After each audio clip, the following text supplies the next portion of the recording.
Soyez les bienvenus, mes frères et sœurs, dans cette seconde partie de l'enseignement biblique, toujours sur le thème du pectoral d'Aaron. Nous avons déjà vu dans la première partie cette pierre qui portait le nom d'onyx et qui était l'image de la pierre du soutien.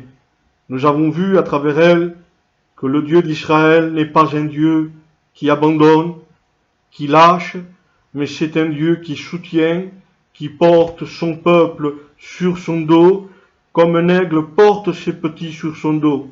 Ça, nous l'avons vu dans la première partie. Et si vous ne l'avez pas vu, je vous invite à la voir pour avoir une continuité du message et de l'enseignement de la parole de Dieu. Aujourd'hui, avec toute humilité et par la grâce de Dieu, nous allons poursuivre l'enseignement de la parole de Dieu. Aujourd'hui, nous allons voir la deuxième perle précieuse qui était gravée sur le pectoral du grand souverain sacrificateur Aaron, cette perle qui portait le nom de sardoine. Et je vais vous montrer, comme je vous ai montré dans la première prédication, à quoi ressemblent et de quelle couleur étaient les pierres précieuses. Je me permets de vous montrer comment étaient les 12 perles précieuses qui étaient posées sur le cœur d'Aaron par l'intermédiaire de son vêtement. Je vous laisse le temps de voir, mes frères et sœurs. Aujourd'hui, nous allons parler de 7 perles précieuses. C'est celle-là qui nous intéresse aujourd'hui. Elle porte le nom de sardoine. Vous ne le voyez peut-être pas à l'image, mais la sardoine, elle a une spécialité. Elle comporte 2 couleurs. Elle n'a pas une seule couleur comme les autres perles précieuses, mais elle est composée de 2 couleurs. Elle est composée de jaune et de rouge.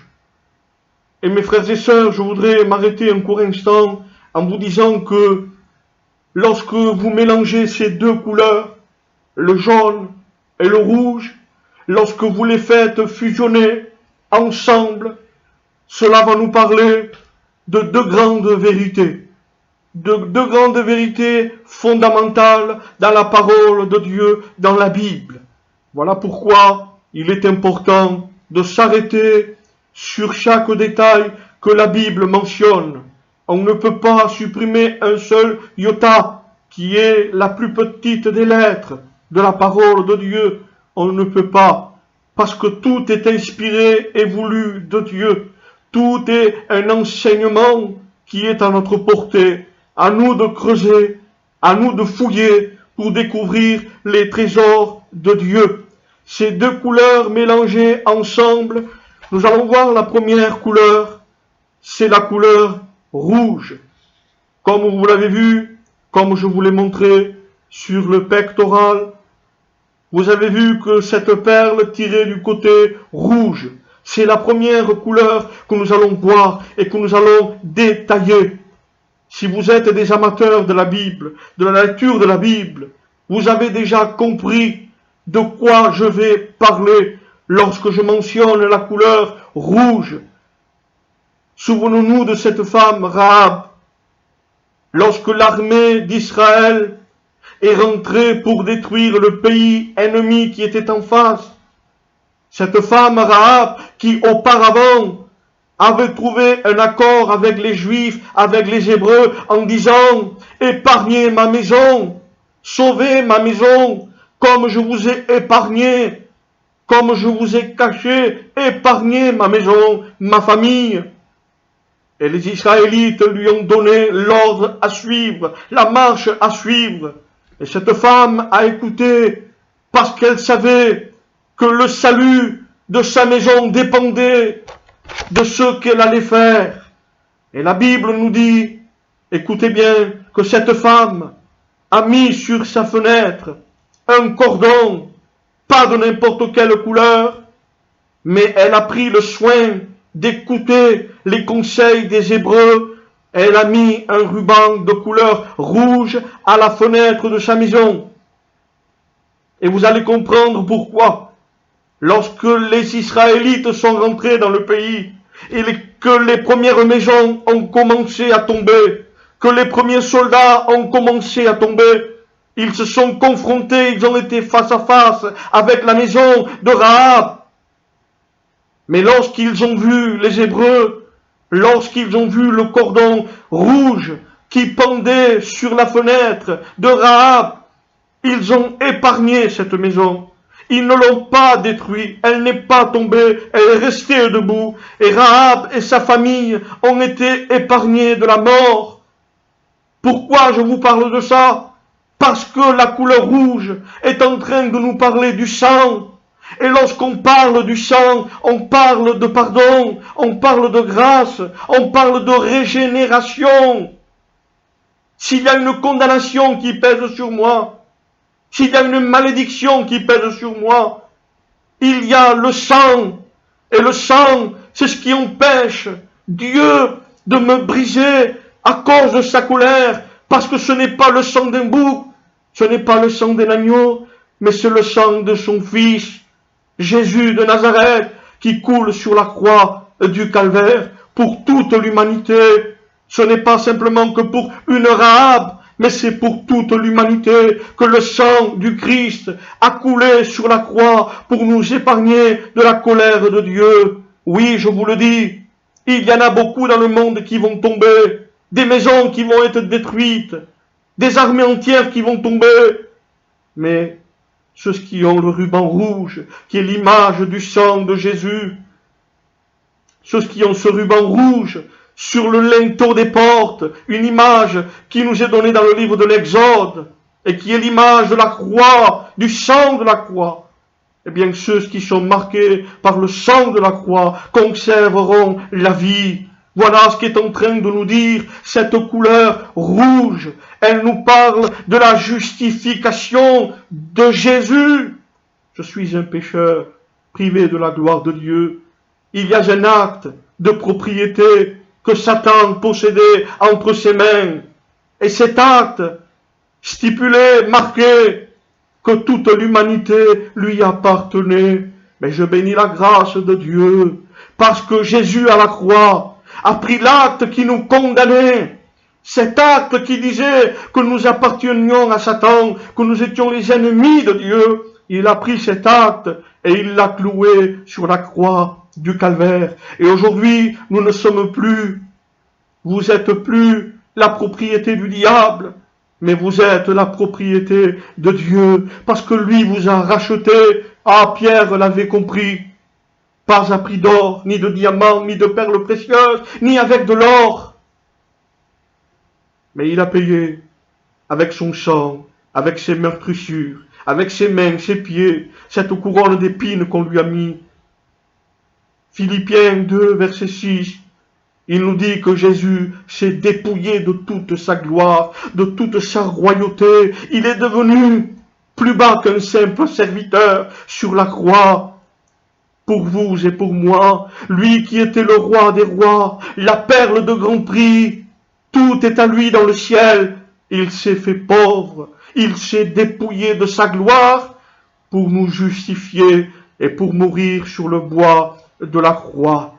Voilà la première couleur, couleur du sang, couleur de la justification. Je ne le mérite pas. Mais lorsque Dieu voit le sang, non plus des boucs ni des taureaux, qui faisaient que couvrir le péché est toujours en dessous. Mais lorsque Dieu voit le sang de son Fils, le sang de Jésus, il est là pour pardonner, il est là pour justifier. Je peux dire aujourd'hui, comme l'homme de Dieu disait, le sang de Jésus me purifie de tout péché. Il n'y a aucun péché, aussi noir qu'il soit, que le sang de Jésus ne puisse purifier. Je m'adresse à toi ce soir. Je ne te connais pas, je ne sais pas qui tu es, mais tu es en train de voir, de regarder, d'écouter la parole de Dieu. Le sang de Jésus te purifie de tout péché. Je suis mauvais, je suis ingrat, je ne le mérite pas, moi non plus, et aucun homme ne le mérite. Le salut ne s'obtient pas par un mérite.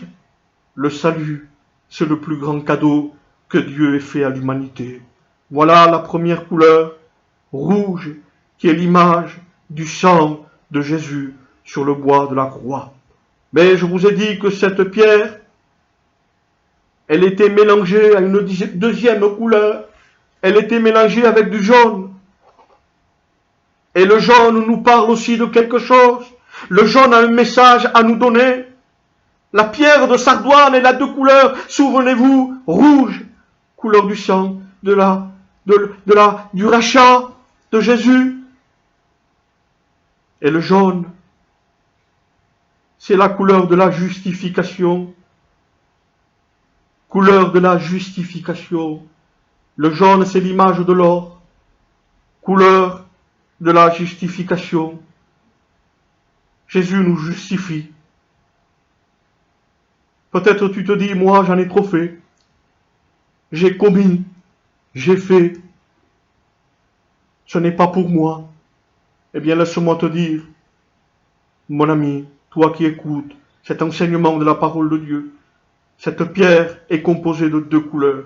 Et ces deux couleurs sont pour ta vie, maintenant, ce soir, aujourd'hui. Elles sont pour ta vie, le rouge et le jaune, qui sont l'image. Je le répète, je le fais exprès pour que ça rentre dans votre cœur, dans votre intelligence, dans votre esprit, afin que vous ne l'oubliez pas. Le rouge et le jaune, le sang et la justification. Jésus te justifie aujourd'hui. Si tu crois en son nom, si tu demandes pardon, Jésus te justifie. Toute l'humanité, et nous allons passer à autre chose, à une autre perle précieuse. Toute l'humanité était condamnée. Pas un seul, la Bible dit. Tous ont péché, tous. Il n'y a pas un seul homme, un seul juste, un seul qui fasse le bien. La Bible dit que Dieu cherche pour voir s'il y a un homme intelligent sur la terre qui cherche à faire le bien, mais il n'y en a pas. Pas un seul. Sur presque 8 milliards d'êtres humains, il n'y en a pas un seul qui fasse le bien. Mais parce que lui me justifie, parce que lui me rachète par son sang, aujourd'hui je peux devenir une nouvelle créature. Je ne suis plus du côté de la condamnation, mais je suis du côté de Dieu. Je suis un sauvé. J'étais perdu pour l'éternité. Ma destinée, c'était l'enfer. Et parce que j'ai cru au sacrifice de Jésus, parce que je suis au bénéfice du sang de Jésus, il me justifie. Voilà les symboles de cette perle précieuse, la sardoine, le rouge et le jaune, le sang et la justification divine de Dieu. On ne parle pas d'une justification d'homme qu'on peut trafiquer, qu'on peut acheter. On est en train de parler de l'amour et de la justification de Dieu. Que Dieu soit béni. Nous allons maintenant voir une deuxième perle précieuse, une troisième perle précieuse plutôt, et ce que nous allons voir la topaze. Je vais vous montrer de nouveau à quoi elle ressemblait. La topaze, elle est celle-ci, de couleur or, de couleur jaune. Comme vous le voyez, la topaze, elle est de couleur or, de couleur jaune. Et là, ça a un message à nous donner. C'est un message qui pourrait ressembler au premier, comme nous l'avons vu. Le jaune, c'est l'image de la justice de Dieu. On ne parle plus de justification divine. Je suis un pécheur. Le rouge et le jaune me justifient, me rachètent. Là, il n'est plus question de cela. Elle est jaune, elle seule. Elle est jaune. Elle n'est pas mélangée avec le rouge. Elle est jaune, unique. Elle est couleur or, jaune. Qu'est-ce que ça veut dire? C'est la justification, la justice de Dieu. Dans la sardoine, elle est justification, rachat, régénération, pardon. Ça, c'était la sardoine. Mais la topaze, elle est bien différente. Elle est en train de nous montrer un Dieu de justice, un Dieu de droiture, un Dieu droit, qui n'aime pas que son peuple marche n'importe comment. La topaze, c'est le roi de justice.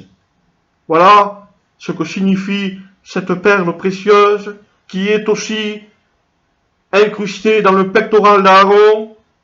La topaze, elle est de couleur or et elle est l'image de la justice de Dieu, puisque l'or, c'est l'image de la justice du roi des rois. La justice de l'homme, je vous en ai parlé un peu, elle est souillée, elle est imparfaite. On peut l'acheter, on peut la trafiquer. Ce sont les balances de l'homme, ce sont les balances de la terre. La Bible dit dans Isaïe 64, verset 6, je vais vous lire le passage. Nous sommes tous des impurs. Voyez-vous, le texte souligne tous. Nous sommes tous des impurs. Je suis impur, vous êtes impurs. C'est ce que la parole de Dieu dit. Vous êtes tous des impurs. C'est marqué, c'est biblique. Et toute votre justice est comme un vêtement souillé. Seigneur, quelle image pour nous démontrer à combien la justice de l'homme est peu de choses au regard de Dieu, souillé comme un vêtement qu'on a porté, qu'on a souillé. Voilà la justice de l'homme, cette justice que nous, on essayerait de protéger, on essayerait de respecter. Mais aux yeux de Dieu, la justice de l'homme est l'image et le symbole d'un vêtement souillé. Et il dira encore, vous êtes tous flétris comme une feuille, et vos crimes vous emportent comme le vent.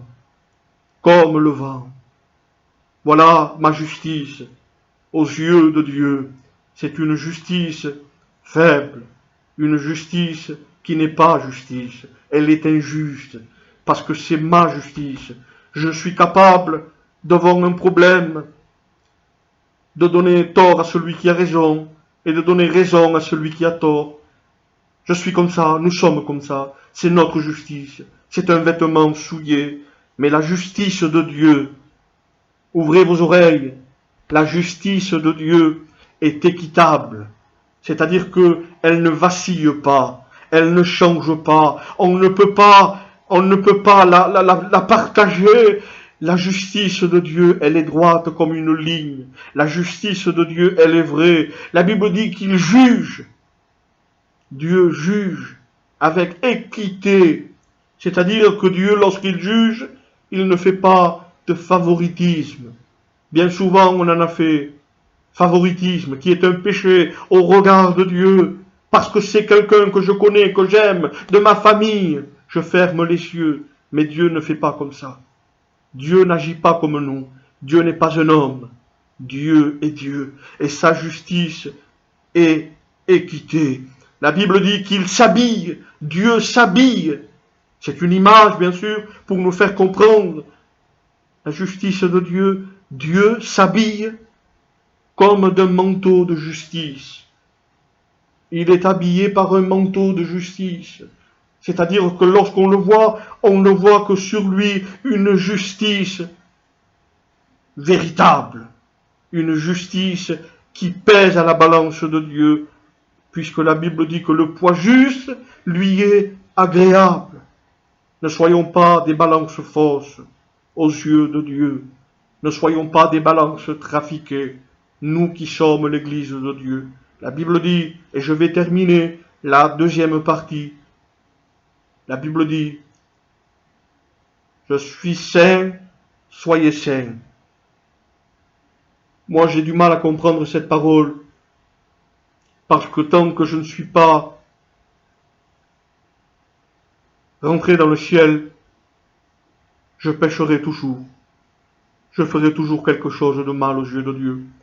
Mais lorsque Dieu me dit d'être saint, c'est-à-dire que je dois me garder du péché, que je dois me préserver, que je dois repousser le péché. Bien sûr que je vais fléchir, que je vais tomber, je reviendrai vers Dieu, demander pardon, mais je ne pêche pas volontairement. Voilà ce que veut nous enseigner la parole de Dieu. Si je pêche volontairement, je fais de la grâce de Dieu un prétexte pour vivre dans le péché. Et la grâce de Dieu, mes amis, bien sûr que la grâce de Dieu n'a pas de limite. Bien sûr que non. Parce que la grâce de Dieu, c'est quelque chose qu'il faudrait des jours et des jours pour en parler. Mais je ne dois pas faire de la grâce de Dieu un prétexte pour vivre dans le péché, pour faire ce que je veux, pour dire ce que j'ai envie de dire, pour aller là où je veux y aller. Le Seigneur n'est pas d'accord, parce que le Seigneur est juste. Le Seigneur ne se mélange pas. Le Seigneur est droit. Et les balances justes lui sont agréables. Voilà ce que symbolisait cette perle précieuse qui était la topaze, qui était de couleur jaune, image de l'or, qui est la symbole de la justice de Dieu. Voilà, j'ai terminé mon cours. Je vous donne rendez-vous pour une prochaine plutôt prédication. Ce sera la 3e partie et nous partagerons également toutes les autres perles précieuses et leurs symboles. Que Dieu vous bénisse d'ici là et portez-vous bien, que Dieu vous garde, que Dieu garde vos maisons et vos familles. Étudiez la parole de Dieu, non pas pour faire de vous des érudits, non pas pour faire de vous des maîtres de la lecture, mais pour que vous soyez capables d'enseigner, de corriger, de reprendre. C'est biblique, c'est marqué dans la parole de Dieu. Que Dieu vous bénisse, que Dieu vous bénisse.